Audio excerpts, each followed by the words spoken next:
This is the last of our treatments of end-of-life issues. So now we're going to talk specifically about we'll call minors or children that are 18 years or younger.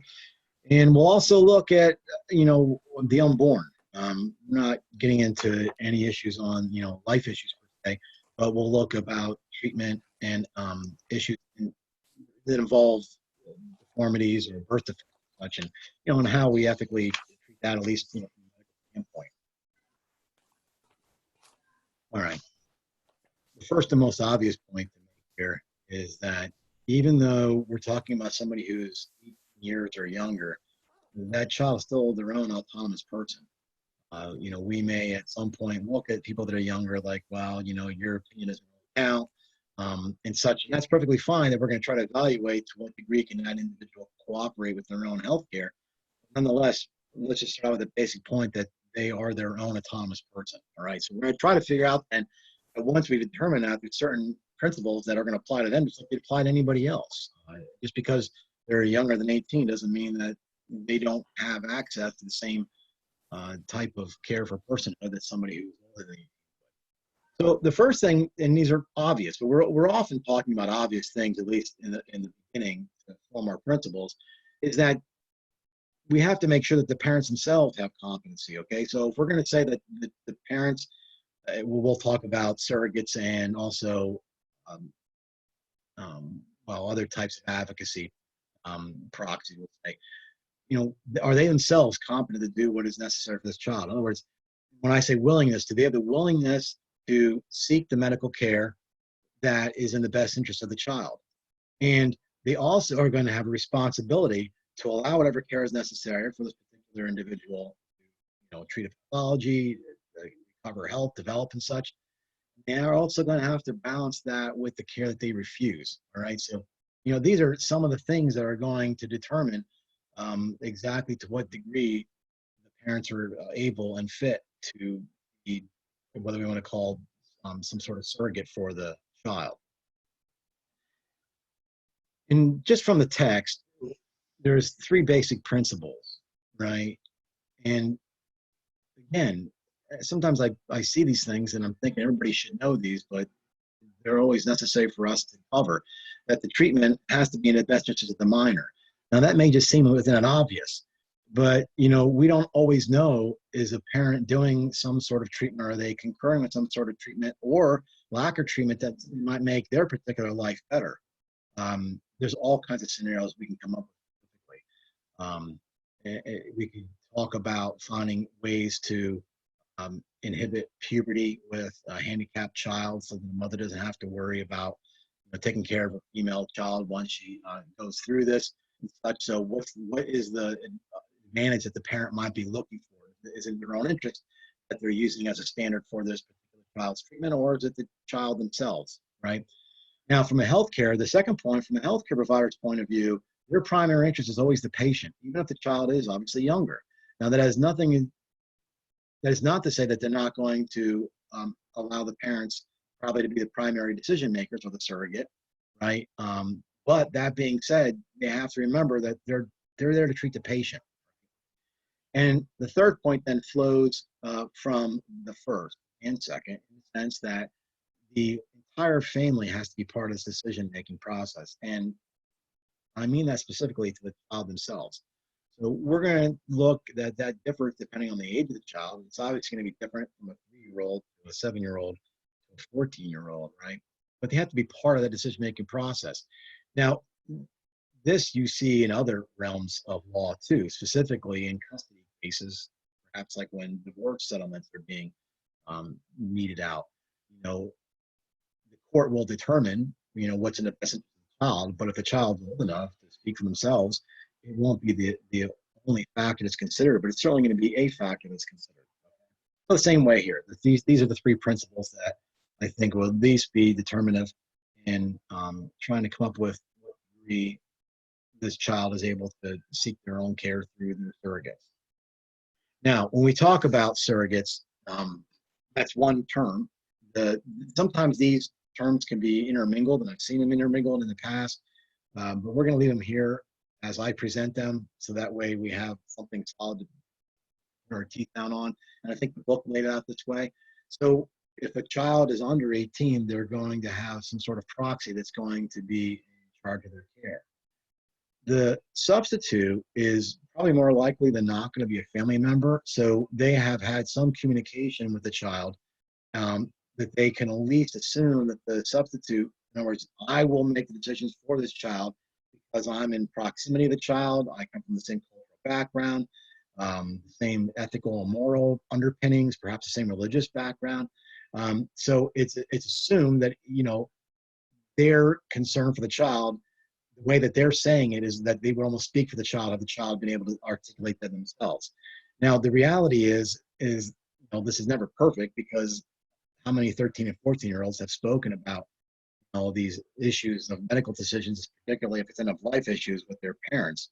Probably not, which is why the parents make such a good substitute, because the child's going to share the particular, outlook, the moral outlook, religious outlook, cultural outlook. So they're a really good substitute for a proxy care.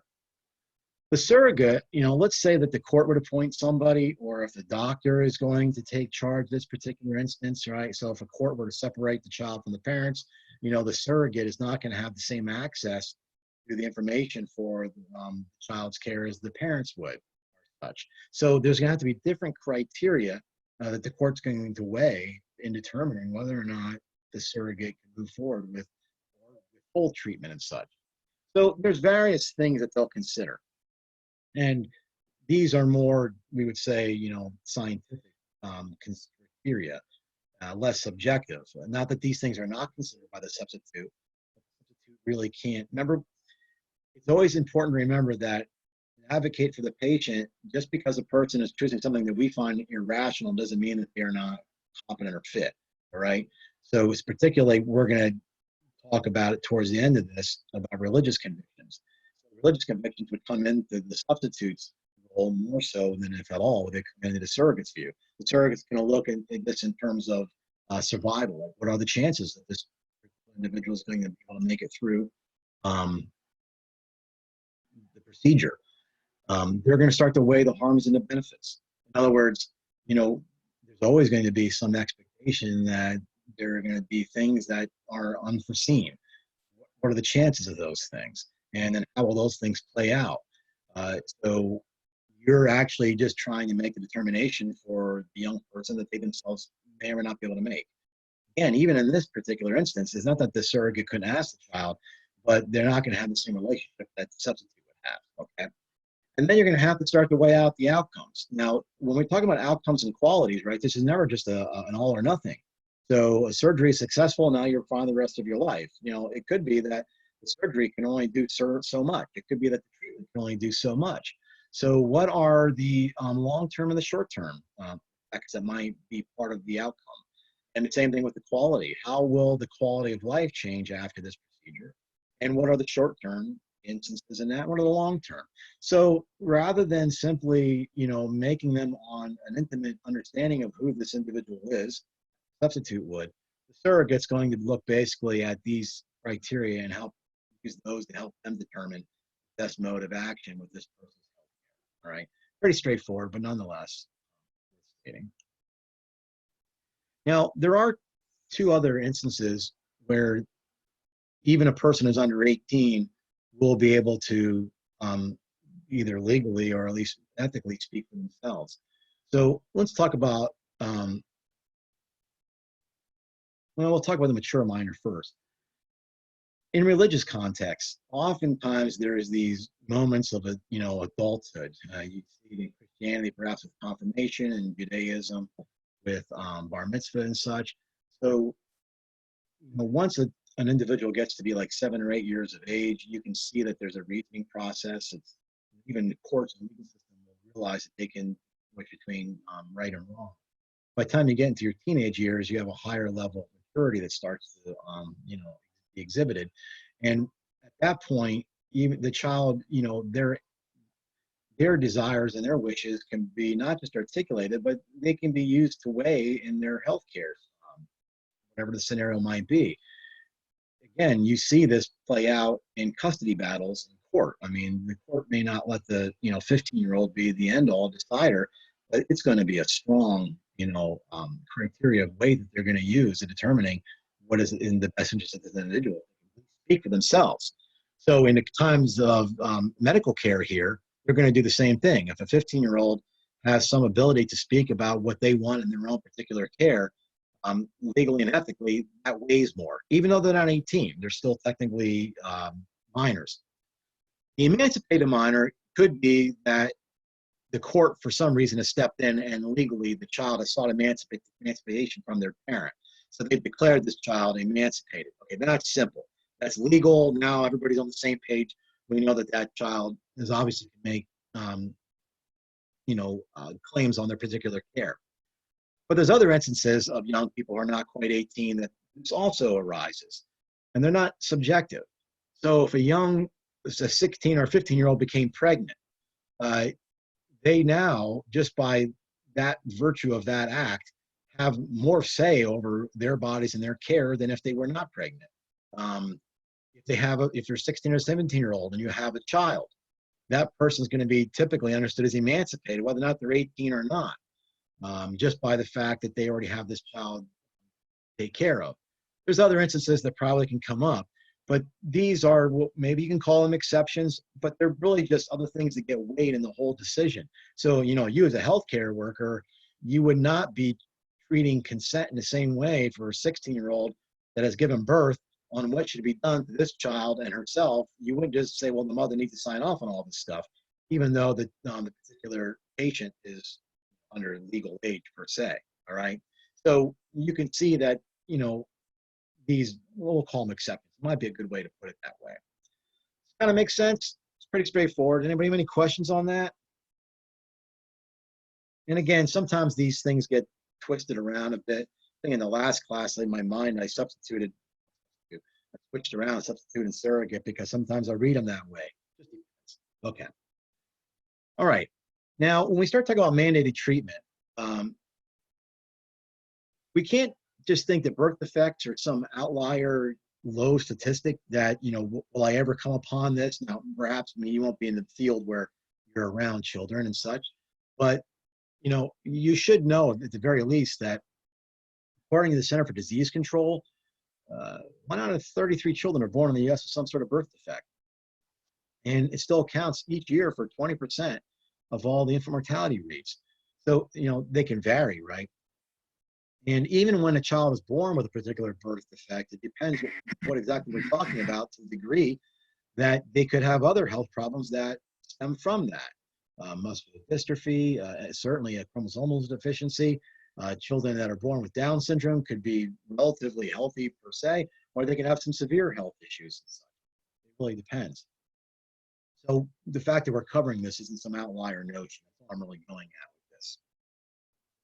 Now, the determination of care still is going to remain with the parents, right? In this particular instance, obviously. The book talked about the baby doe rules. Now, the reality, we're going to see what these are premised on.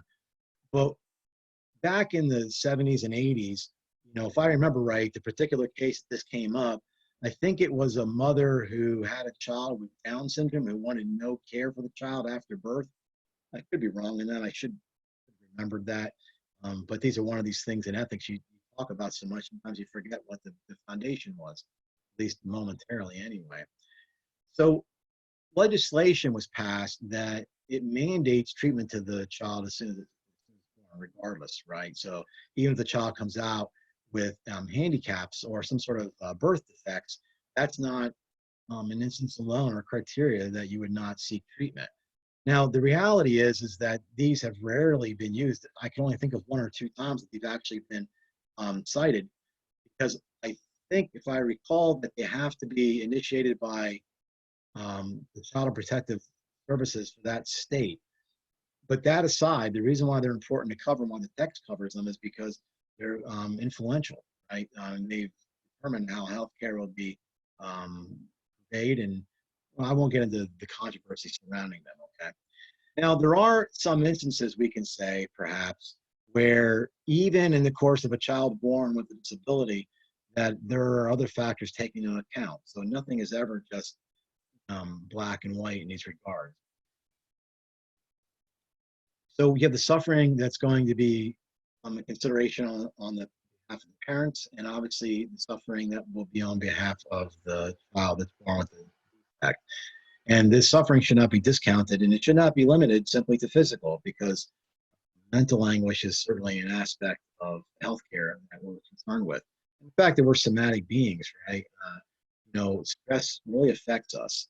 Um, so sometimes people will say that you can make yourself sick by worrying too much. That's not a folk tale, right? I mean, you may not have a direct causal link that if you this stress, this will happen. But the reality is that we know how that can suppress our immune system and other things too. So we don't take things lightly. So what will be the effect of the suffering if it becomes, and if it's so egregious, that could be a factor in determining the level of, I wouldn't say that the child is not going to receive care, but the level of, how do you want to say, proportionality that gets applied. In other words, we're going to start weighing things out by the quality that we see. So the anguish, right, is right along with this. That too can be emotional. The economic considerations, we could be very cynical and say, why is that always a concern? But it's always a concern because we don't live in a perfect world. The reality is that, even us here in the West are going to have access to healthcare and procedures and other types of, let's say, interventions that people in a developing country are not going to have access to. So to discount it and say that it should not be a consideration, it is. So a person does not have good insurance, is not of, a good economic standing, they might make different decisions than somebody who has, let's say, they're not concerned about it. Let's put it this way. I try my best. I'm not apolitical, but I try to stay out of all the partisan stuff that goes around on social media. I refuse to get involved in it. Every so often I see something and I nod my head. I'm like, yep, that's true. So with the COVID-19 virus, there's going to be a limited amount of testing available. So there was a meme that somebody put up that said, if you're poor and you think you have COVID-19, you can't afford the test, let's go sneeze on somebody that's rich. That person's going to go and get the test, and then you'll find out later if you've tested positive or not. Okay, very cynical, but it's not entirely untrue, right? I was listening to this one newscaster who said, she was doing this anecdotally, she wasn't trying to be political about it. She said a friend of hers is a physician in New York City, and the physician told her that over the last week, he has been approached by at least 6 to 8 of his wealthy clients who were literally demanding healthcare kits that they can keep for themselves at their house if this comes close that they can test themselves. Well, you can imagine the physician was, outraged. He said, first of all, it's unethical. He said, and let me tell you why it's unethical, because you want one on standby, and somebody who needs it, who is, exhibiting symptoms, won't have access to it now because they're limited. Okay, so the reality is that when you live in a world, which we do, where there are limited resources, the economic factors are always going to come into play.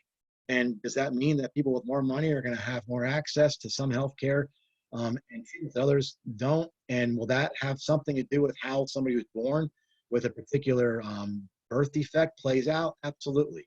And that's just the sad truth of our reality. And I doubt it'll change on this side of the planet. Now, it'd be interesting that if we ever do get universal health care, how that might be affected. I don't know. We'll see. But we won't need to worry about that at the moment. Okay, we started out at the beginning of this course talking about various ethical systems we can apply. And you're going to have to start bringing those to bear on some of the decisions that we're trying to make throughout, these case studies, which you have, at least, the ones you're presenting. But the other reality, too, is we talked about personhood, and I think the article is even personhood is ground zero. Without me dogmatically or even trying to emphatically, press what I think on somebody else, the least I can say is it's something you have to think about. You've got to make these considerations. You don't want to make these considerations after the fact. You want to make them before the fact. It's almost like people who get married, right? There's a lot of decisions that you make about how you're going to raise your children. How will we maybe worship? Will we worship at all? Will we do this, that?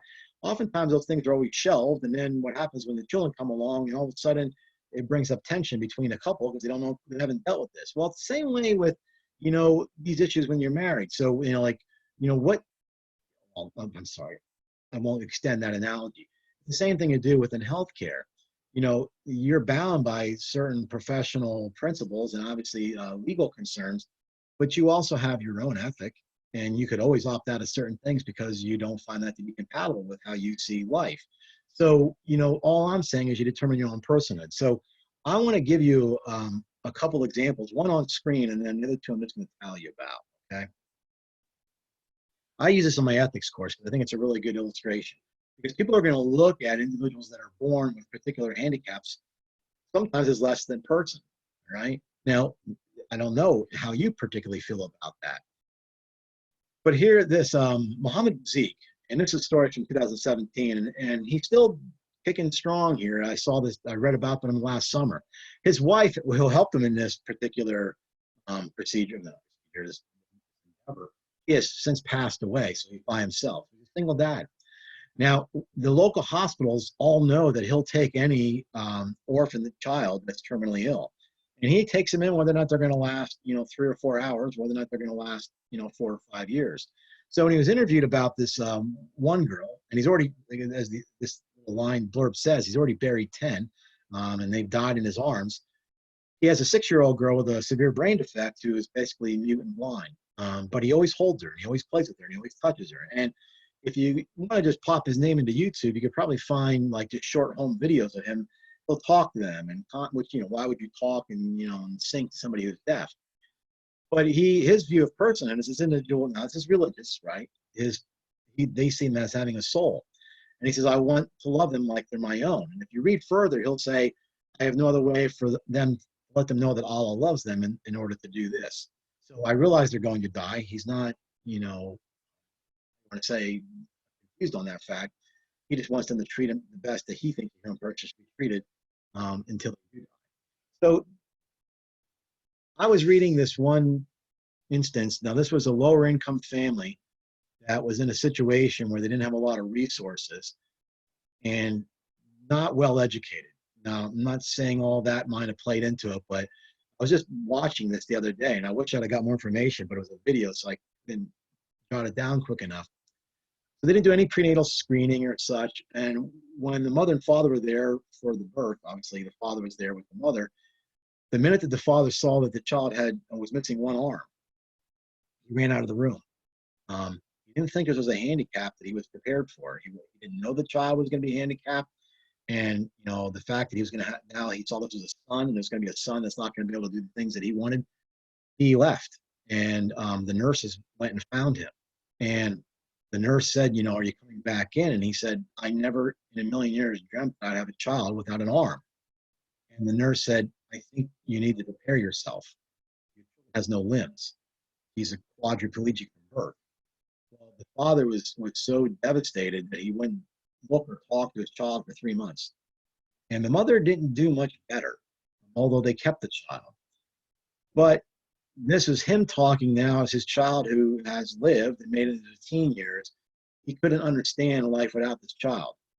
In other words, whatever his assumptions were of what life would be like with a handicapped child, it didn't turn out that way for him. So he says basically that his views on personhood changed. So whatever criteria you apply to personhood, whether it's, streams of memories, whether it's consciousness, whether it's ultimate nature, all these things play into your view of not legally who receives care, because a professional is going to do what they need to do, but it's going to affect you on other levels, right? So just something I wanted to bring up. I guess I can tell you this story too. When my oldest daughter, who's going to be 30 here shortly, my wife was pregnant with her, and this was back in 1990 and such. I remember going to OBGYN, and they said, we'd like to do some prenatal screening. And I said, like what? Amniocentesis. And I know what that is. I said, well, and I already knew the answer, but I thought I'd ask. I said, what is it that you hope to gain from this test? I said, well, we'll find out if there's some sort of, genetic anomalies and such, muscular dystrophy, cystic fibrosis, Down syndrome and such. So I already knew the answer, but I thought I'd ask him anyway. I said, well, is there any, intrauterine intervention that you can do? Is there anything that's going to help, say, at birth that we should know about? So in other words, a different team should be there already because of what we found out. And she goes, well, no. So I said, I knew why she was asking, and I said, there's no reason for that test. We accept whatever child is. And I don't mean that like, well, it's God's will. I don't get into those types of arguments because I don't think that's true. It's just that I didn't, maybe I was naive to not know what life would be like with somebody who's severely handicapped, but in my heart, I didn't think it mattered.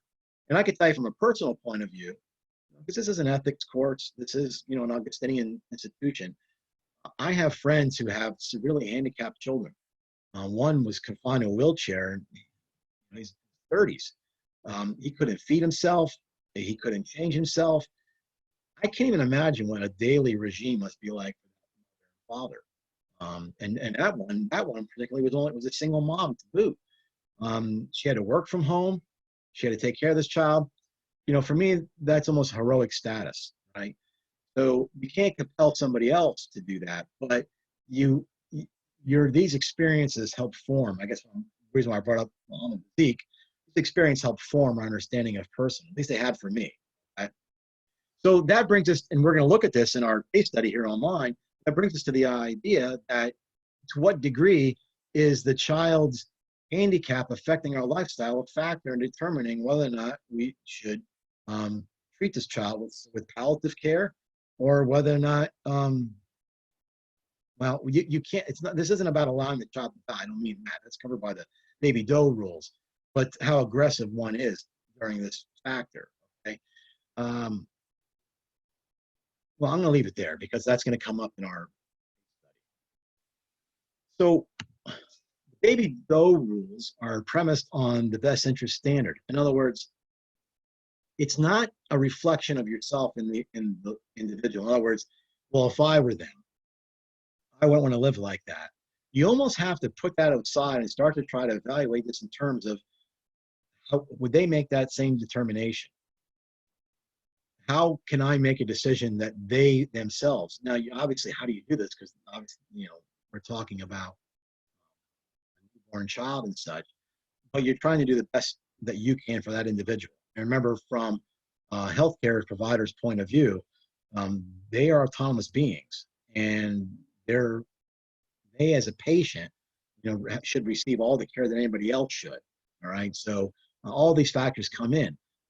So as far as mandated treatment, there are going to be some factors that are considered, and by mandated treatment, I don't mean not taking care and giving food and water. I'm talking about how aggressive treatment might be depending on the severity of the disability that would have to do with the anguish of the parents and also the economic status. All those things will come into effect, but nonetheless, they're all premised on what do we do for the best interest of the child? Because those things are not done in the best interest of the parent per se. They're done in the best interest of the child. So do you kind of get that, the clarity between that? I don't want to make this sound like it's relative. Any questions on that before we move on to the last part? You guys are an easy bunch. Okay.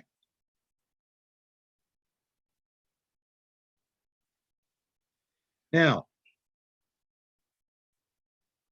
there's a couple of things that should be said here. Oftentimes, the minute that you bring religion to any sort of discussion, and it's going to be part and parcel of your vocation, you can't look at individual to profess a belief as backward, all right? Nor can we try to make the case that it's best to have somebody with no belief because then therefore they are neutral. There is no neutrality. That's a myth in our secular society. There's always somebody's values that are being pressed upon others. And the reality is that if we don't, even in a secular pluralistic society, if we don't believe in the religious freedoms of those who profess religion, then we're going against some basic constitutional rights that we profess as citizens in this country. Let me put it this way in this context. There's a philosopher, Noam Chomsky. This isn't an original thought, but he said it. He says, if you don't believe in free speech for everyone, then you don't believe in free speech for anyone, right? So every so often, we just had a discussion in an ethics class I was teaching yesterday online, that sometimes have instances where people will shout down speakers and such, right? Because they don't want them to speak their hate speech. And even if it's something so drastic that most reasonable people would say that's absolutely, hateful what they're saying, who makes these determinations? I mean, even if, is it a popular vote? If we don't allow those individuals to have the freedom to say what they say, then we're just exhibiting power over them as somebody who might have power over us would silence us. So Noam Chomsky's point is, if you're going to say that you believe in free speech, you have to say that it's true for everybody. It's the same way in the medical field when it comes to terms. We're trying to determine exactly, well, how do we apply a religious belief? We could say, well, I don't have a religious belief. And I think some of these people that, the Jehovah's Witnesses, they don't want their children to have blood infusions. What's wrong with these people? The Amish don't want to have this because they don't think they should have to be that. I mean, we can go on and on. And it could be very easy to dismiss it all as backward and as they're unintelligent. But that's not treating them as individuals. That's not treating them as autonomous people who have rights in their own stead. So the reality is you can get into all the arguments you want about whether or not the United States is a Christian country or not. That's not really important. It's the fact that we have certain we have religious rights that are embedded within our Constitution, and those have to play in. And I'll say up front that we're going to look at a case specifically from a religious point of view where a child was granted, in other words, the parents were granted the ability to withdraw treatment from the child based on religious means, and then in the secular situation where it went the other way. So because the religious component is so embedded into our legal system, I can tell you right now that if the argument's enshrouded in a religious context, it's going to hold greater weight than just a secular context. In a secular context, you're only going to be able to take in the efficacy of the treatment. Not that that's not considered in the religious context, but the religious component gets weighed very heavily. All right. So anyway, so the reason why in this case, again, the courts and ethically will tend to side with the parents is because we're going to assume that they share the cultural, religious, and ethical values that their children would share with the parents. But there's also, from what the courts would deem, specific criteria that can be subjectively applied. The first one is it's just assume that there's a natural bond between children and their parents, specifically the mother. The mother carried this child in the womb, and perhaps even breastfed for a while. It's going to, even in an evolutionary standpoint, forget about any religious connotation. In an evolutionary standpoint, that's going to hopefully develop a particular bond that's unique to the parents. That natural bond is recognized both legally and ethically, right? And they also recognize, and this is an obvious, the incapability of the minor or the child to speak for themselves. So if you start to put those two things together, the natural bond of the parents for the children, which would tell us that they probably have their best interest involved, and then the inability of the child to speak for themselves, you could see why the courts and ethically individuals inside the healthcare system would side with the parents. This plays back to the economic factors with the mandated treatment for those born with some sort of deformity. And again, I'm not being cynical here, but when it comes down to the financial responsibility for whatever we're talking about, the parents are the ones that are going to be bearing the weight of this. So we have to be very careful to weigh effectively their concerns for what they can afford as far as treatment. This could be a real heartbreaking moment, right? I mean, all of this, I didn't really say, but it's obvious. A lot of the decisions with birth and child deformities and whether or not we have proportionate care or refusal of care, these are made in the most heart-wrenching moments, right? But some people have access to funds, others don't. Again, we're back to this, ongoing injustice that's in our society, but it's one that's a reality. Again, if we had universal health care, I'm not sure this might go away. Maybe that wouldn't be as much of a concern. It's just hard to say. Although there would still be the concern that the children have to be brought to appointments. There's probably going to be other care, everything would be covered. I don't know, okay? And it's also the last point there is that there's going to be the underlying presumption that they have the children's best interest at heart, okay? So these all seem like obvious things, but they become criteria that the courts and ethical boards will weigh when they're trying to determine how much do we protect the parents' rights on a religious ground to either, withhold treatment or have alternative treatments. They're going to protect the natural bond of the parents and the children, the responsibility financially that they have, the capability of the child to speak for themselves, the presumption that they, over anybody, should have the best interest of the child, more so than the state, okay, that type of thing. So in one particular case that I wanted you to know about, the Newmark v. Williams case, this particular case, and you can look it up if you need more information on it. This is from, oh, there's another line there. This is from Delaware. So the Child Protective Services were seeking custody of this 3-year-old child. Now, I misspoke in the earlier time. I conflated Christian Scientism with L. Ron Hubbard's. This is Mary Baker Eddy. So I don't know if anybody's familiar with Christian Scientism. This is not, Christians who are scientists. This is a particular sect that was born out of Mary Baker Eddy, and they publish the Christian Science Monitor as their magazine, which, to be honest, has some pretty good information in it from time to time. But make sure. I feel like I missed something. And we'll come back to it if I did. Okay, so let me read this quote here. So anyway, what they were saying was that the child had Burkitt's lymphoma, kid cancer, and they didn't want to seek treatment for the child through a traditional means. By that I mean chemotherapy and radiation. It was determined the child either had 40 or 50%. I read different, takes on it. A 40 or 50% chance of even the chemotherapy or the radiation having any sort of success, right? So we all know the effect of chemotherapy treatment, beyond those that don't tolerate it well, vomiting, mouth sores, loss of hair, emaciation, all types of things. So what they wanted was to not put their child through all of that for such a low percentage of hope. And they were trying to make the claim, and they made the claim within the grounds of their religion, which gave it a different weight and such. So let me give you what actually was the finding on it, and then we could talk more about it per se. What the court said was the spiritual treatment exemptions reflect in part that the policy of the state with respect to the quality of life, in this case, this desperately ill child, and they might have in caring and a loving atmosphere for his or her family, they have to weigh that compared to the sterile hospital environment that is demanded by physicians, seeking to prescribe what is excruciating and life-threatening treatments of double efficacy. So double efficacy, right, it's going to have two different outcomes and such.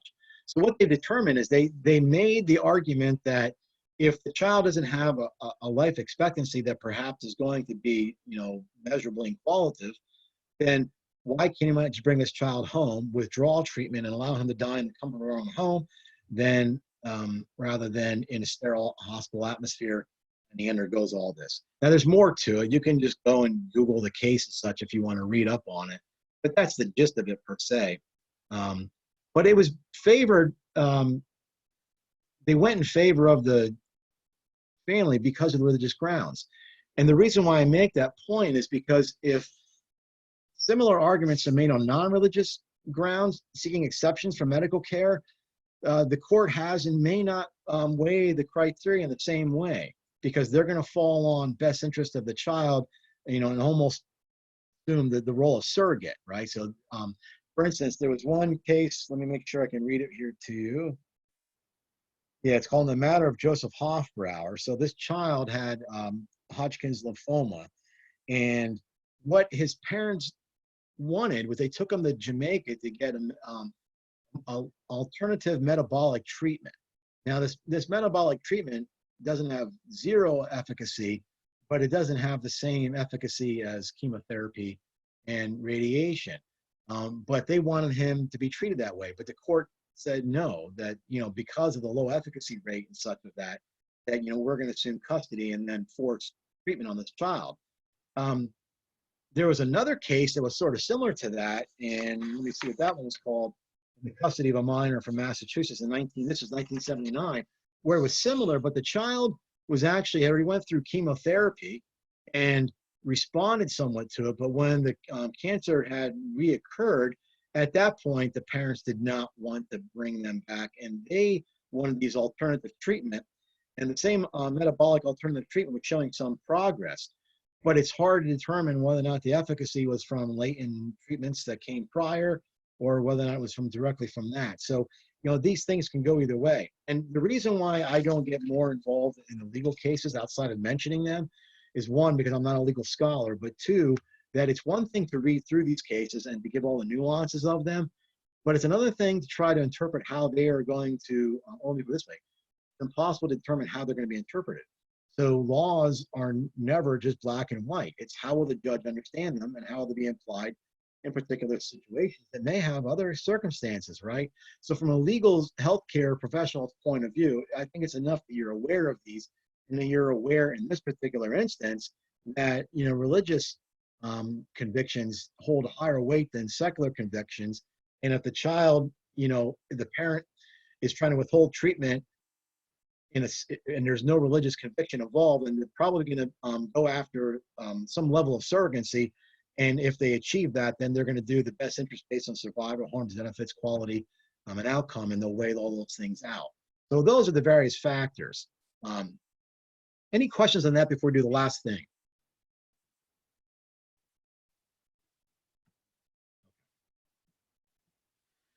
Now, we're going to look in our case study about a woman who's pregnant.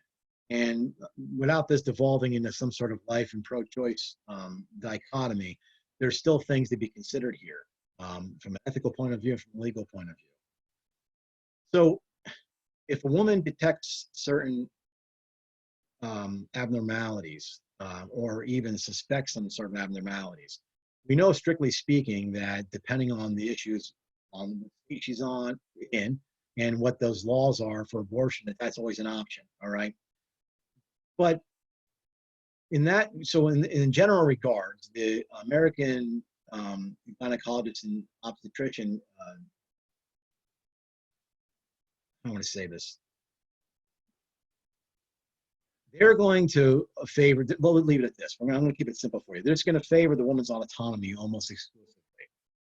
With the Catholic Church, again, there's no neutral ethic. In fact, we're an Augustine institution is enough for us to bring this up. Within the Catholic Church, it's not, we care about the child and not the mother. I don't think that's a fair criticism. I'm a Catholic and I've been an ethic for a long time. I've never seen that play out. If it happens somewhere, well, who knows? But all kinds of, egregious things happen that shouldn't be. They're going to follow what's known as expectant management. In other words, I had a sister-in-law who, right near birth, had started going toxemic and had elevated blood pressure. Now, in a very strict sense, you can call that the mother's life and an abortion can ensue. Now, a Catholic institution, a Catholic hospital, healthcare facility is not going to just go that direct route. But that also doesn't mean that they're going to say, we want this child saved at any cost.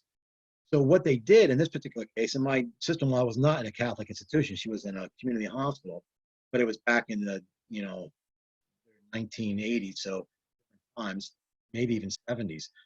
But nonetheless, what they did is they kept a close eye. So the patient is watched, very strictly and very carefully. And if things come to a head, then the decision will be made. But they're not going to make a decision up front. So the ECOG would not have an issue to save a mother's life, even at this late term, for something to happen. In a Catholic institution, they're not going to go directly there. And if something does have to happen, that in the case that the child will die for the life of the mother, then they'll apply the principle of double effect. Now, let me say this. I teach bioethics on a graduate level too, which means that sometimes you can get into very specific cases and very, very deep. So I had one student who was on an ethics board at a hospital. Now, he was an administrator on an ethics board, but he didn't have a lot of ethical background, which kind of confused me. But nonetheless, he said he was in a very rural part of Washington State. And he was taking this course because they sent him to the institution I was teaching at to get a background in it. And he had a case.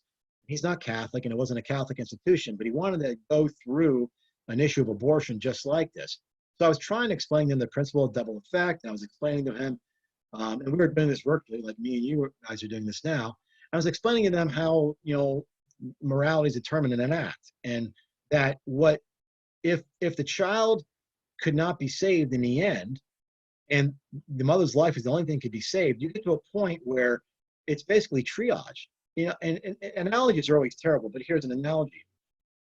If you happen to be alongside a river and a car went off into the river with two people in it, and you jumped in a heroic effort, and you only had the ability to save one, are you responsible for the other person's death? Well, no. I mean, what could you do? I mean, you're in anguish over who do I save? In that particular instance, there's no conversation. You're going to save the one that you think you have the best option to do so, which is probably what should be applied in this particular case. Now, you have a mother that's speaking, right? So if a mother wants to be heroic, now, if anybody who says, I believe in bodily autonomy, if a woman says, save the child and not me, then that becomes her right to her autonomy. But that's not the Catholic stance per se. Okay. Both should be saved. If both can't be saved, then you're going to have to make medical decisions where medical decisions are made. Are there instances where the Catholic Church might still deem an abortion? Probably. I don't understand that. I don't understand how they can still make that articulation. When you when I do ethics, sometimes, like for instance, here's people will say that it's in a semantic trick. Nonetheless, if a woman's raped and goes to a Catholic hospital, the Catholic hospital will administer emergency contraception. Somebody's going to say, but I thought they're against contraception. Well, they are. But they've determined that that's not a contraceptive act. They deem that the sperm is an extension of the attacker and that what they are doing is a self-defense. So all they're doing is they're defending the woman from her attacker. The sperm is the extension of the attacker. Okay, somebody might say, well, that sounds like it's a semantic trick. Okay, that is, the critique. But I do think that at least it brings it to a different level of analysis, right? So when I first started studying bioethics years ago, a woman that had an extra uterine pregnancy, say in a fallopian tube, it would have been unethical from a Catholic standpoint to remove the fallopian tube knowing the child's inside. Today, not so much. There are many moral Catholic theologians who make arguments that that's perfectly viable because what you're doing is not an abortion. It's just that the child dies in the event of you saving the mother's life. So that becomes, falls under the principle of double effect. So, I'll leave it at that. But the basic distinction here is that, there's a basic principle in Catholic Christian morality that evil cannot come from good. It's a utilitarian principle. The American College of Obstetricians and Gynecologists are not going to apply that, right? So if you had to say what are the basic differences between the two, they're going to favor woman autonomy simply because they're not going to recognize the child's right as health over the mother. The Catholic Church is going to, and by the way, any doctor worth of salt is going to try to do the same thing and stay bold, right? But they would have to concur with the woman legally if her life, it doesn't have to be physical life. All you need to do is go and study Doe v. Bolton. The life of the mother includes all kinds of things, emotional and other factors. But nonetheless, there's a distinction between the two. Before we do our case study and wrap this up, any questions on any of that? Okay.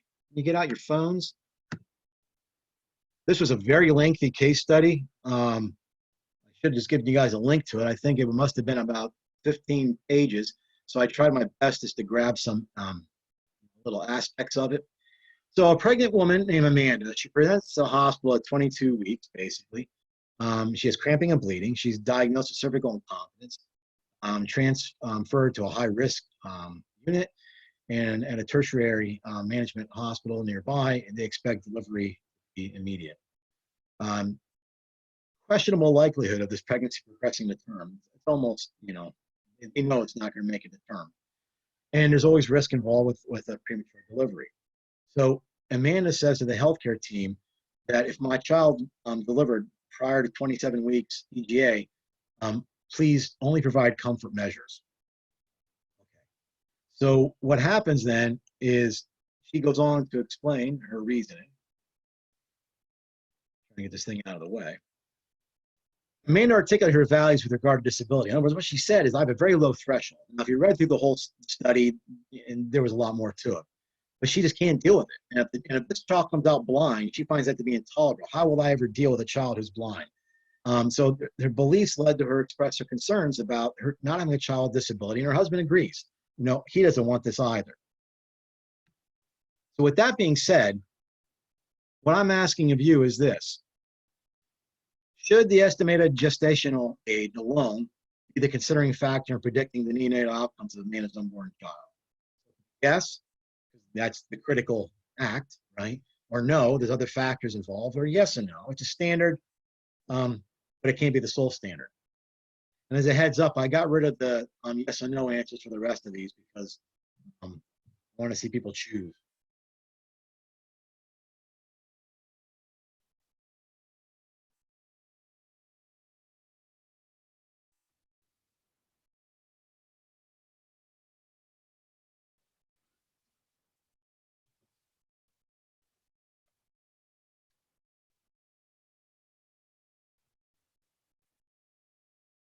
Okay, I would say, now I realize ethicists can disagree. I would say B is the best answer because it has the clearest description. C is an acceptable answer. Probably not A. All right. So there's other factors besides the gestational age. In other words, a, a child who's has higher expected birth weight at 24 weeks than another is going to have in other words, birth weight has a lot to do with the likelihood of this child coming out in a healthier state, as does the sex of the child. For reasons unknown to me, a female has a higher instance of being born healthy without complications than a male child. So there's other things that are going to be factors to come into play. So yes or no would be a reasonable answer, but B, just because it says exactly why others might be good reasons. Okay? All right. So the other thing about this mom is she has reported to her husband. Let's see here, come on. This is her second pregnancy. So she's 35 years old. She has an 8-month at home. So this has been back-to-back pregnancies. And she wants to have 4 children before she's 40. So she's pretty much laid out. Okay? If you had read the whole case study, she's very analytical.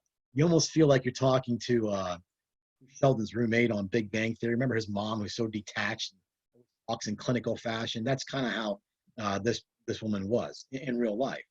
So given their family plan, a man that says, look, I want to preserve my reproductive health.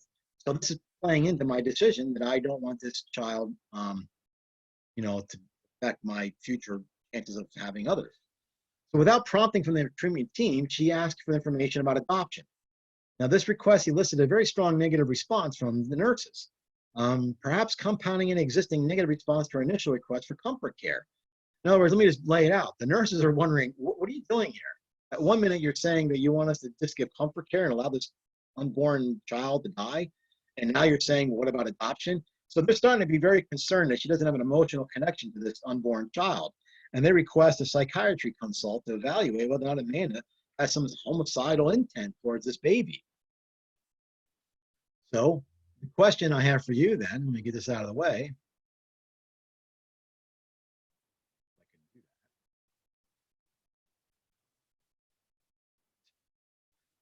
Isn't that something? There we go. Could the nursing staff at this point ask her specific concerns about having a child with disability? In other words, maybe even suggest, would you like to talk to other parents who've had children with disability? Yes, because I'll be advocating for the patient, which includes the patient's mental health. And, if you're in this care unit, this unborn is also part of your concern.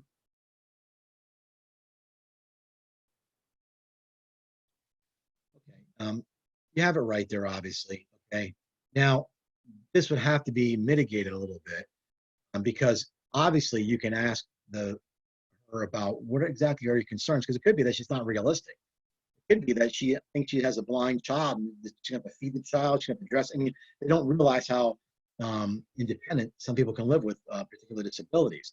So you have to ferret that out. And you see why the nurses in proximity to the patient have such a role playing in all of this, right? So if she were absolutely hostile to you even bringing that up, like this has nothing to do with it, it's my right, my body, okay, then maybe you're not going to move on to the next part of your concern and saying, would you like us to bring somebody in? But if she seems to be generally confused or has some sort of conviction that she is not quite sure what life would be like, then it'd be entirely appropriate and perhaps even ethical and obligated to say, we're going to make sure that you can talk to the people that have children with disabilities so that you can get it firsthand, that type of thing. I think you had it right on that. Okay, so the reality is they did not, in this particular case, speak to Amanda about her fears of having a disabled child. But they were still very concerned about her being overly rational, and they thought she was entirely disinterested.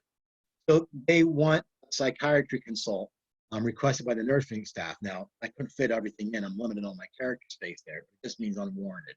Was it unwarranted that nursing staff demanded that she has some sort of psychological consult for them to figure out? It's gonna be a little annoying here. I can't drag this thing around like I want.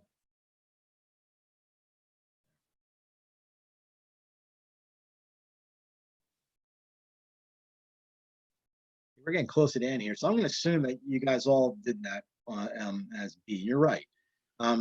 even though we are up against the wall here a little bit, this is not something undue. There's likely somebody that's available in the presence. They're on call. They can come in.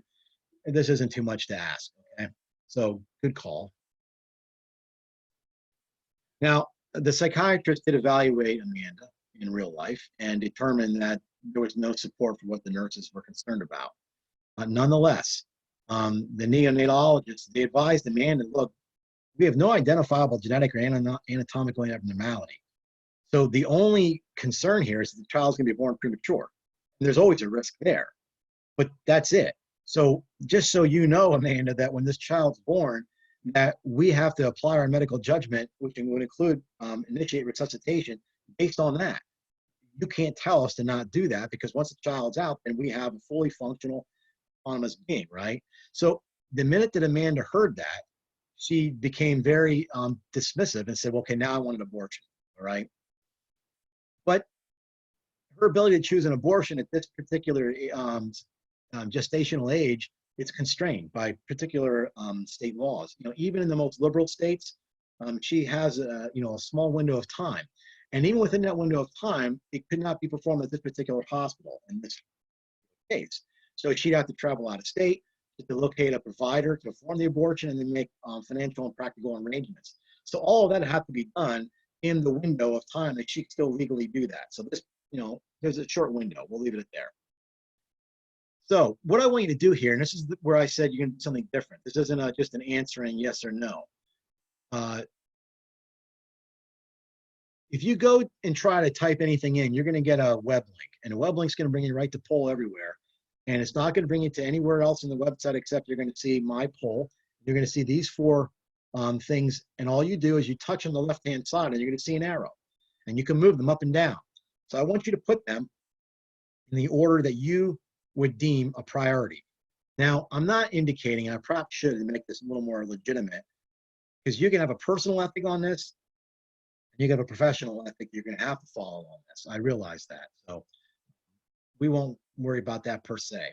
So what you do is you put them in the order that you want, and when you're done, you hit submit, and then this will collect them all, and we'll see what you guys came up with.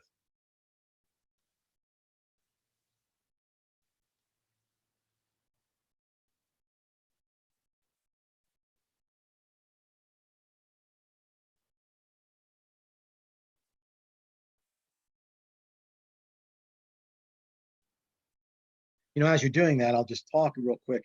Even if legally that the woman has bodily autonomy at this point, you could see how the healthcare team, knowing that and even understanding that, would still have to take into consideration some other financial concerns and logistic concerns all going on. That wouldn't mean that they would not help her achieve that goal. It would just be other factors that come in. If you personally, because of your ethic, did not like her views on personhood and found them to be slightly shallow, that somehow she's just concerned that this is going to impinge on her lifestyle or her plan, you hopefully you'd have the ability to opt out of, on grounds of conscience, okay? But nonetheless,